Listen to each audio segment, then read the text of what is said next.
un vrai changement, ce que Václavic appelle un changement de type 2, c'est le changement qui change vraiment, pas le changement qui change.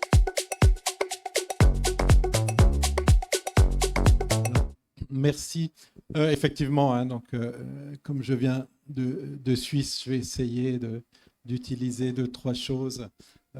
Deux, trois lames à mon couteau et le coupe-ongle peut-être, et encore la lime, on verra. À écouter quand même. Alors, on a une expérience radicalement différente. Je ne pensais pas parler de ça, mais à écouter mon prédécesseur, je me dis que, et monsieur le maire aussi, en Suisse, ce qui fait la richesse de la Suisse, c'est le privé. C'est les entreprises privées. Les banques, les assurances, les montres, tout ça, c'est du privé. Et donc, que fait monsieur le maire de Lausanne? Que font les collectivités publiques? Ils mettent en œuvre la possibilité de cette fluidité dont on parlait tout à l'heure. Et ça, c'est important parce que j'étais à Kinshasa la semaine dernière, j'étais à Dakar la semaine d'avant. Il y a un biais cognitif où ce serait à l'État ou aux collectivités publiques de faire tout, de régler tous les problèmes. Et ça, et c'est pour ça que ça fonctionne moyennement, parce que tout pendant qu'on est sur ce trend-là, qu'on pense que c'est à l'État de tout gérer, on n'y arrivera pas. Moi, je suis locataire chez moi.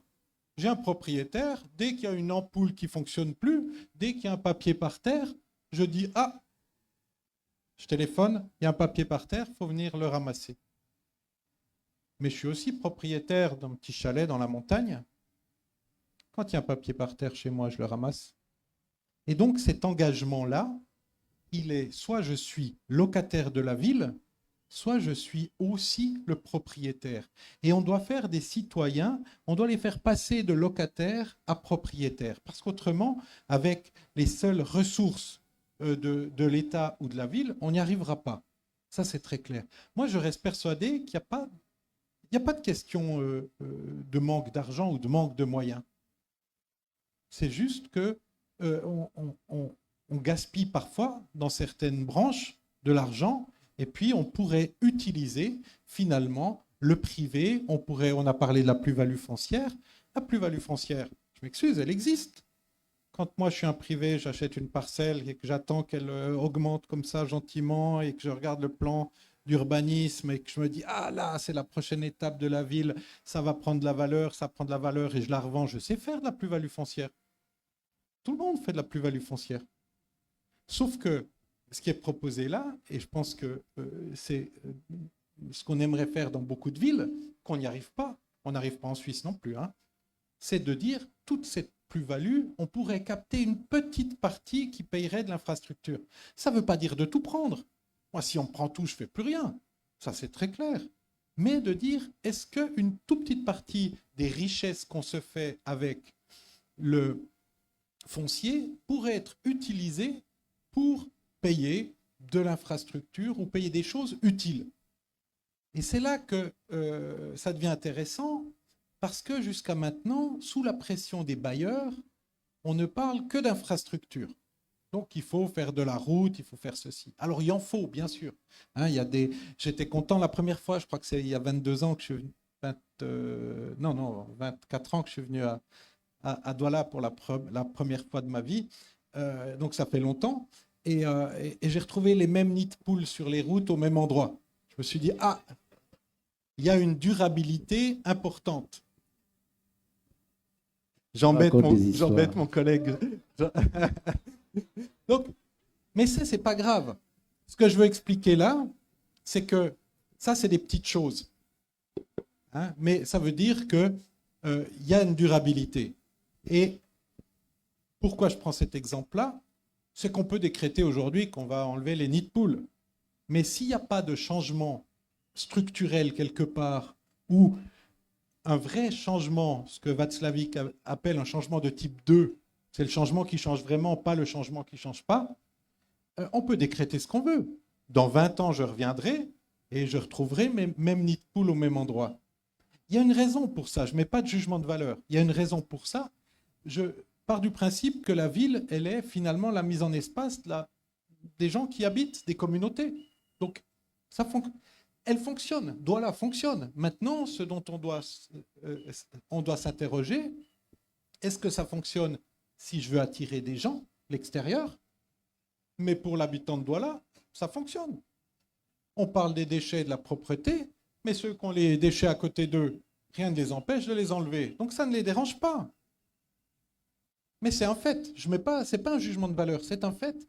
Donc ça veut dire que la situation, comme à Lausanne, comme à New York, comme à Douala, elle est comme elle est parce qu'elle est le résultat des gens qui y vivent et des communautés qui y vivent. Et qu'est-ce que nous disent les bailleurs? Il faut changer ça. Et c'est là que ça devient difficile parce que ça se confronte à une réalité qui est une réalité sociale. Et donc on doit prendre un petit peu, on doit faire un tri parce que c'est un peu schizophrène.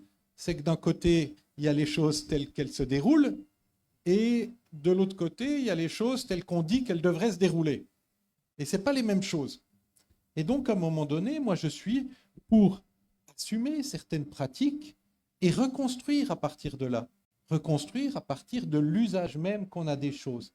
Et pas imposer dessus des modèles, comme on a entendu tout à l'heure. Et c'est vrai, vous allez les bailleurs, maintenant, tel bailleur, ils veulent faire gestion des déchets. Et puis, c'est gestion des risques. Avant, c'était planification urbaine, avant, c'était habitat. Donc, il y a des modes aussi chez les bailleurs qui sont des modes qu'on va retrouver partout à l'international et qu'on essaie de calquer. Et ça ne fonctionne pas.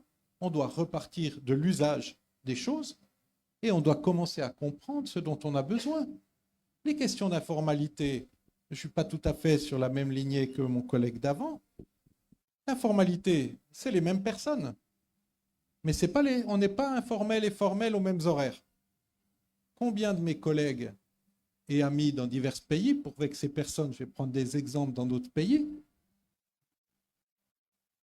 le secrétaire général du ministère de l'Urbanisme d'un pays d'Afrique de l'Ouest, qui est un ami, est-ce qu'il a pris un architecte pour construire sa maison? Non. Est-ce qu'il a respecté les normes que lui-même a signées à un moment donné? Non. Forcément. Bon, s'il m'entendait, il ne serait pas content.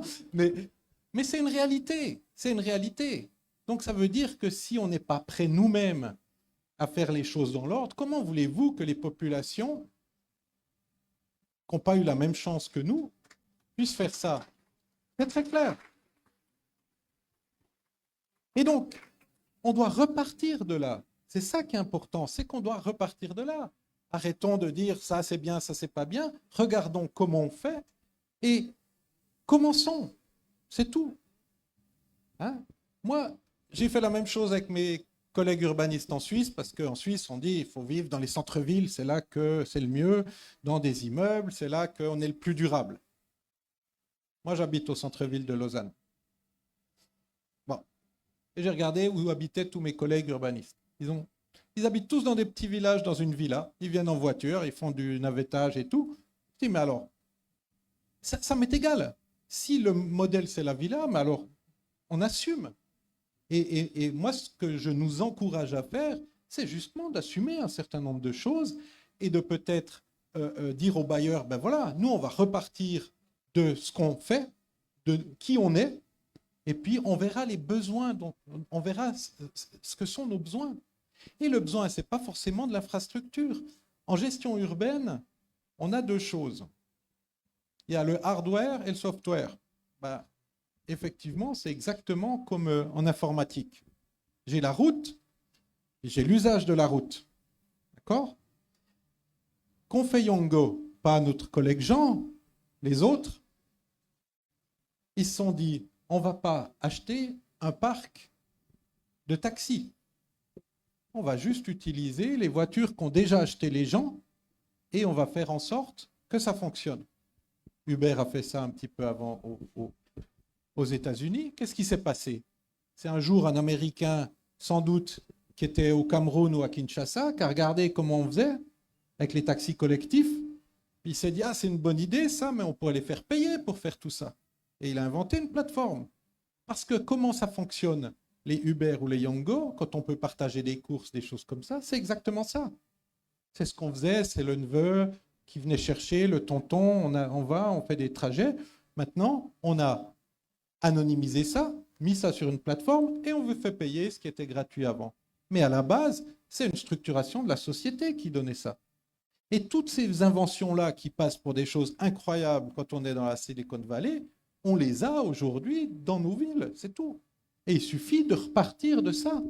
Et ça veut dire que on doit commencer par le software, parce que le hardware, même s'il n'est pas parfait, il existe. Hein? Avant d'acheter des énormes machines automatiques, des robots qui vont nettoyer les rues, on peut prendre un balai et nettoyer la rue. On a de la main-d'œuvre. Et on va crescendo comme ça.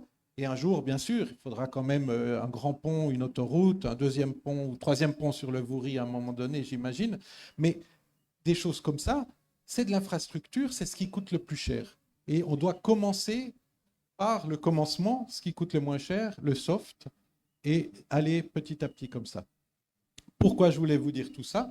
C'est pour vous dire que aujourd'hui, on est à l'aune de deux grandes révolutions dans l'urbain. Là, ça va peut-être vous surprendre. La première, c'est la révolution démographique. Quand on voit les pyramides des âges, aujourd'hui, il y a dans la plupart de nos pays 50% de la population qui a moins de 20 ans. J'ai vu les statistiques du Sénégal l'autre jour, parce que je m'y rendais. La médiane est à 17 ans et demi. Ça veut dire que la moitié de la population, aujourd'hui, a moins de 17 ans et demi. Et donc n'a pas le droit de vote. Ça, c'est une chose importante à savoir. Et donc, on va se retrouver soit avec une réelle opportunité, soit avec une bombe démographique. Mais on le sait. On le sait. Ça va bouleverser. Pourquoi? Parce que c'est des idées nouvelles qui vont arriver en masse. C'est des gens qui sont connectés aussi à d'autres paradigmes et d'autres lieux que ce que nous, on avait quand on était plus jeunes. Et ça, c'est la première révolution. Et ça va impacter directement les villes parce que c'est les jeunes urbains qui, à ce niveau-là, impactent le plus rapidement. Et puis, deuxième révolution, c'est la révolution digitale qui va bouleverser tout ce qu'on fait aujourd'hui. Imaginez qu'on est aujourd'hui sur les images satellites à 30 cm de résolution. Ça veut dire que si je savais où habite monsieur le maire, je pourrais aller vérifier ce qu'il y a dans son jardin. Je pourrais savoir s'il cultive, s'il a une grande table, je peux aller voir chez lui. Ça, c'est une révolution qu'on n'avait pas il y a quelques années encore. Ça veut dire, et je vais finir là-dessus, et je vais faire peur à certains, j'imagine, dans la salle, c'est le but du jeu, c'est qu'ils ont fait une petite expérience en France. Ils ont fait, sur les images satellites, une détection automatique des piscines. C'était dans le sud de la France, je ne sais plus dans quelle municipalité. Ils ont connecté ça avec la base de données des permis de construire. Ben, ils ont vu que 9 personnes sur 10 avaient construit la piscine sans autorisation. Ça veut dire qu'aujourd'hui, on a... Et donc, ils ont pu aller les taxer. Après, c'était le but du jeu quand même. Hein, c'est quand même de les faire payer à un moment donné. Mais ça veut dire qu'aujourd'hui, toutes les pratiques de contrôle de l'urbanisme qu'on avait, je dirais, de manière classique, où on devait se rendre au fin fond des quartiers. Je me souviens que le premier travail que j'ai fait, c'était de la grande trame urbaine sur les terrains Yassa, le long de la Dibanga. Et je ne suis pas retourné voir ce qui a été fait ou pas, mais c'était loin, il fallait aller contrôler. Si quelqu'un construisait une petite ville cachée au fin fond d'une vallée, personne ne le voyait. Puis une fois qu'on découvrait, il y avait trop de monde, on ne pouvait plus rien faire. Aujourd'hui, bon, les photos satellites n'arrivent pas au quotidien, mais on arrive annuellement. Moi, je peux, depuis mon bureau à Lausanne, je peux savoir combien de maisons ont été construites. Si on met ça avec les permis de construire, je sais très vite qui est illégal, qui ne l'est pas. Je peux envoyer un WhatsApp à monsieur le maire avec la liste des gens. Bon, je n'ai pas les données, vous me direz, mais c'est des réalités comme ça. Et donc ça, on doit aujourd'hui prendre en compte ces nouvelles réalités parce que soit on les précède un petit peu, comme je disais pour la jeunesse, soit on va se reprendre la porte dans la tête et ça va faire très très mal. Et donc, pour terminer, je nous invite à précéder les choses, je nous invite à mettre ces choses tout de suite en réflexion, mais en œuvre aussi, pour dire comment, dès demain, je fais, parce que autrement ça va exploser à un moment donné, et je n'aimerais pas être là à ce moment-là.